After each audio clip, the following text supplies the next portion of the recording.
Hey guys, David here with another video game review. Yeah, I know, I'm not in front of my usual background, so light switch. And this time, we'll be taking a look at Uncharted 2. Now before I get to the actual review, I will note that I do have in my hand the Game of the Year edition.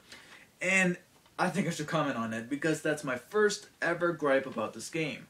The thing is, though, it's not about the actual game itself as much as it is this edition, this so-called Game of the Year edition. Basically, what this edition comes with is the original game plus some bonus content, some bonus DLC packed in there. It says right here, over $35 worth of bonus content included.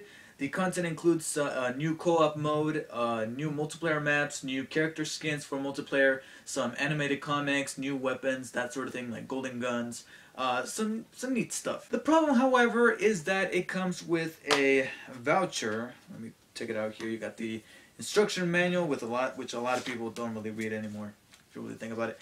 And then you got a voucher here: Uncharted 2 bonus content, PlayStation Hero skin pack. I'm sorry. Uncharted Drake's Fortune multiplayer pack, Uncharted 2 Siege expansion pack, currency multiplier, golden guns, early access to adventures, that crazy stuff. And on the back is a code. I'm not going to focus on it too much, even though it kind of doesn't matter because of what I'm about to say. But basically it comes with this code. So I'm like, okay, cool, code, input into the PlayStation Network, download my stuff, my free stuff. It's all good. But the problem, however, is that at the very bottom there is some fine print. Of course, my suspicion ran to the roof, and sure enough, code expires October 12, 2010. So, heed my warning. If you guys were planning on getting the Game of the Year edition, I'm not going to say it's not worth it, because it does come at about maybe $2, $3, maybe $4 cheaper than the original. The only trade-off, I guess, you're getting here is the fact that you're getting the red casing with the red strip, rather than the clear casing with the black strip like the original Uncharted 2 game did, or games originally come in when it comes to the PlayStation 3 version, or if they're an exclusive, in such case with the Uncharted franchise. So that's the only trade-off that you're getting. You're getting it cheaper, but you're getting the red case. Me, personally, I'm not a fan of these red cases. But the game is cheaper, and the game is still amazing, which I will talk about right now. Uncharted 2 chronicles the further adventures of Nathan Drake, a treasure hunter hell-bent on finding the lost fleet of Marco Polo and the treasure they were after, bringing along old friends, new allies, and meaner foes in probably the biggest, most dangerous, and most challenging adventure Drake has ever faced. Let's talk about the story for a second. Now, the story is a bit of a mixed bag for me. On the one hand, I praise the dialogue that are written for these characters. The way these characters are written, they are very likable. They're very excellent to hear and see on screen. And the pacing of the game is just really well written. I mean, there was never a dull moment, but at the same time, there's nothing, there's some variety in terms of how these characters react, in terms of what the characters undergo on this treasure hunting adventure. And the choices they made with this story is, I mean, it's very clear that they said, you know what, Uncharted 2, we gotta take this to the next level, so instead of just having them on one island, we're gonna make them go across practically half of the world. From the jungles of Borneo to the urban streets of Nepal, it takes you everywhere. Through various kinds of terrain, through various kinds of environments, because here, Drake is somewhat out of his comfort zone, and Uncharted is not Uncharted without that Uncharted humor. And the game uses that humor to charm us into falling in love with the story, despite the things that I didn't like about it, me personally. There were times where I felt like it was treading on some familiar tropes with other treasure hunting genre movies, or games for that matter, such as Raiders of the Lost Ark or National Treasure. Like, without spoiling anything, I'll just say that there's a certain character that I suspected was going to do a certain something,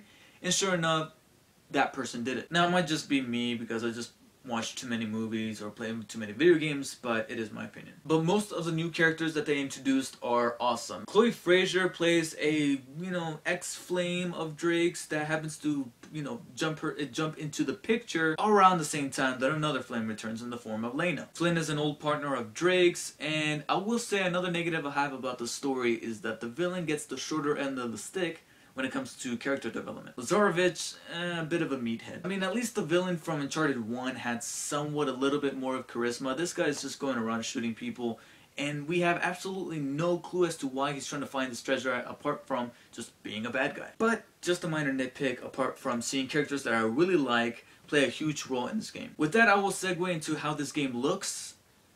Long story short, this is one of the most beautiful games you will come across. I mean, people have said numerous times that this is one of the games that you get a PlayStation 3 for.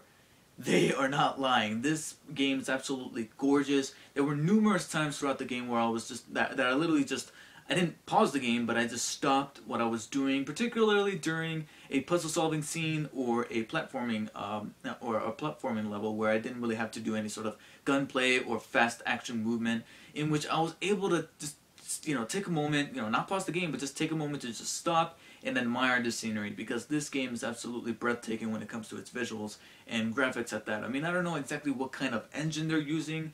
I don't look too much into video game details in terms of, what engine is this, what specific, processor is that. All I care about is who what studio was, was behind the making of this game, and how they brought their A game to the table when it came to the making of this game.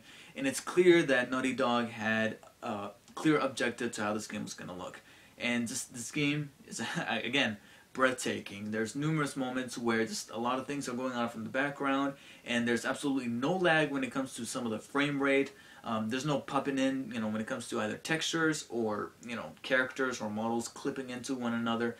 It's practically seamless. To make matters even better, there's the coveted action set pieces. Now, while there's not as many, either there's not as many as the first Uncharted, or there's just as many as the first Uncharted in terms of quantity, quality, they stepped it up a lot. About half of them are mainly through cutscenes, or at least in-game cutscenes using the in-game models, because every now and then you can kind of tell, at least I was able to tell, where it was where they were using the in-game engine for the cutscene and when it was an actually pre-rendered cutscene. But touching upon that, it's almost seamless. There's moments where I genuinely couldn't tell. There's other moments where I was able to tell. But mainly because when it jumps to one of those pre-rendered cutscenes, it cuts to black and then it cuts to the scene, rather than just jumping right ahead to it. When it jumps right ahead to it, I can tell that's an that's a cutscene using the in-game engine. However, it is seamless again, and it just meshes together where you almost can't tell the two apart. But with the action sequences, like I said, about half of them are cutscenes where you see this giant spectacle, and again, the engine they're using, I don't know what the name of it is, but it's absolutely amazing because there's so many explosions, there's so many, a lot of gravity being used in order to show how effective these action sequences are. But to boot, there's also some action sequences where you literally are playing while they're happening. Two of them stuck out for me. The one where you're on a floor that is falling as you're shooting bad guys. It does not get any more intense than that. Lighting, sound, voice talent, score, it's all there in one complete visual package that just blows you away. My only complaint: I wish I had a fucking high-definition television so I can experience this game to its full potential. And a surround sound system here. If it ain't broke, don't fix it, which is pretty much the mantra when it comes to the gameplay for the game. The three basic ways of playing the game are back. You're either going to engage in gunplay, you're going to be solving puzzles, or you're going to be platforming. You've probably heard other critics say the same thing, and I'm going to go ahead and echo them by saying they've all been redefined. Platforming is a little smoother, it's a little more... it flows a lot better. It feels more like a dance. Every time, Nate grabs onto a pole, that did not sound right. Every time he grabs to like a wall or something, he's able to bounce off that wall and jump onto another ledge, then jump off the ledge, grab onto a pole, and swing onto another platform. It has this nice little rhythm that just feels very enjoyable to play through, and it makes the platforming segments not only, I'm not saying that they were boring before, but here they feel much more enjoyable to play rather than in the first game. The puzzles aren't terribly intricate, or at least not any more intricate than they were in the first game, but they're still a delight to play, and seeing how they come together is a delight. Shootouts are the same as before. You got a one-handed weapon, a two-handed weapon, some grenades, but along with the grenades they also throw in some more throwable and flammable objects, such as a gas tank. You just grab that thing, you throw it up in the air, you shoot it, you kill a bunch of guys.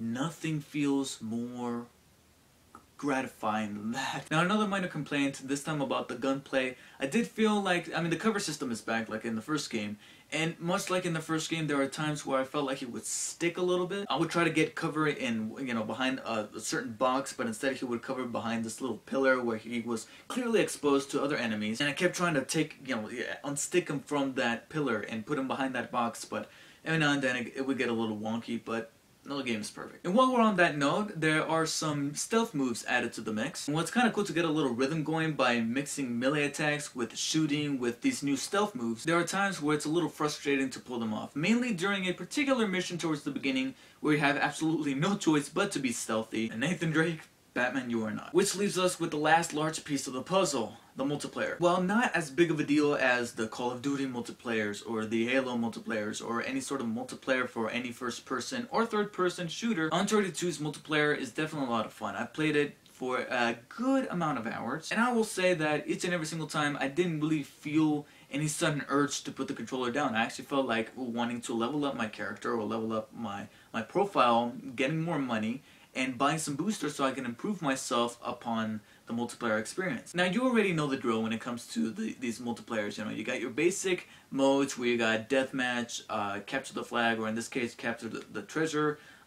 There's other modes that I can't exactly remember the names of right now. But you also got some co-op. In co-op, basically what it does is that it takes modified versions of missions from the single-player campaign where the objective is a little bit different because, of course, it's not going to be able to play through very well with the co-op. But it takes moments, because when you're playing the single-player campaign, there are moments where you clearly look at it and go, this is definitely built for co-op, because you'll have a secondary character helping you out. And sure enough, they take some of these missions and translate them into the multiplayer, but of course it's a little modified so that both players can play a key role in accomplishing the goal for this mission. While they were entertaining, I will have to say the regular competitive multiplayer is way more fun than co-op. Like I said before, every time you complete a match or you complete a certain achievement during the match, and of course for the more achievements that you achieve in the multiplayer, you gain more of this, and that is the fake in-game currency. Basically, you get paper. That's what happens. But multiplayer is not the only way that you can earn this currency. You can also earn this currency by achieving, certain trophies on the single-player campaign. But also, much like in the first Uncharted game, there's also some treasures spread out throughout the missions, throughout the chapters, and it's up to you to find them. Finding these treasures, especially after you have already completed the single-player campaign, is always a bit of fun. And basically, you could take the money that you earn and you could spend it on, single-player skins, bonus behind-the-scenes little videos, art galleries, which is where I truly appreciated the work that was put into the presentation values of this game. It's just amazing.